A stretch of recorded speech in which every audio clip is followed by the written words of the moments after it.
नेता प्रतिपक्ष तेजस्वी यादव जी चुनाव प्रचार पर निकलने से पहले प्याज की माला दिखा रहे थे, महंगाई की बात कर रहे थे। उनकी प्याज की माला में प्याज की संख्या बड़ी कम थी। मैं पूछना चाहता हूं, आपके घर कौन सी महंगाई का फर्क पड़ने वाला है?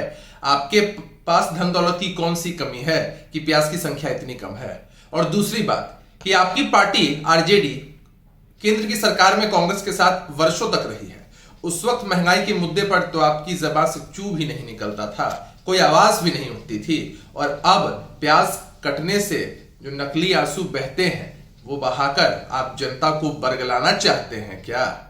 एक बात समझ लीजिए, जब भी जनता पर आर्थिक संकट आता है हमारी ही सरकार उन्हें सब्सिडी देकर उनकी मदद करती है।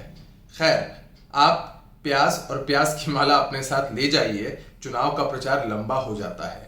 भूजा और सत्तू खाने के काम में जरूर आ जाएगा। आजकल राजद के कुछ छुटभइये नेता जो सवर्ण समाज से आते हैं, चुनाव में सवर्ण समाज से आग्रह कर रहे हैं राजद को वोट देने के लिए। लेकिन सवर्ण समाज इस बात को नहीं भूल सकता है कि वह राजद ही है जिसने सदन के अंदर गला फाड़ फाड़ कर सवर्ण आरक्षण का विरोध किया था। लालू प्रसाद यादव जी ही थे जिन्होंने भूरा बाल साफ करो का नारा दिया था। एक तरफ तेजस्वी यादव जी अपने पिता माता के कार्यकाल में किए गए कार्यों की माफी मांगते हैं और दूसरी तरफ उन्हीं के बताए पदचिन्हों पर चलते हैं और समाज को बांटने की राजनीति करते हैं। अभी एक चुनावी सभा में रोहतास में तेजस्वी यादव जी कह रहे थे कि लालू जी की सरकार में गरीबों का राज था और बाबू साहेब के सामने भी लोग सीना तान कर चलते हैं। तेजस्वी यादव जी, गरीब गरीब होता है, किसी जाति या धर्म का नहीं होता है, इसलिए अपने पिता की तरह जात पात की राजनीति मत कीजिए।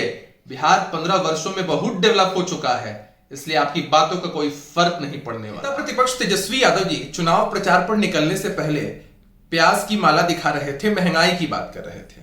उनकी प्याज की माला में प्याज की संख्या बड़ी कम थी। मैं पूछना चाहता हूं, आपके घर कौन सी महंगाई का फर्क पड़ने वाला है? आपके पास धन दौलत की कौन सी कमी है कि प्याज की संख्या इतनी कम है? और दूसरी बात कि आपकी पार्टी आरजेडी केंद्र की सरकार में कांग्रेस के साथ वर्षों तक रही है। उस वक्त महंगाई के मुद्दे पर तो आपकी जबान से चू भी नहीं निकलता था, कोई आवाज भी नहीं उठती थी। और अब प्याज कटने से जो नकली आंसू बहते हैं वो बहाकर आप जनता को बरगलाना चाहते हैं क्या?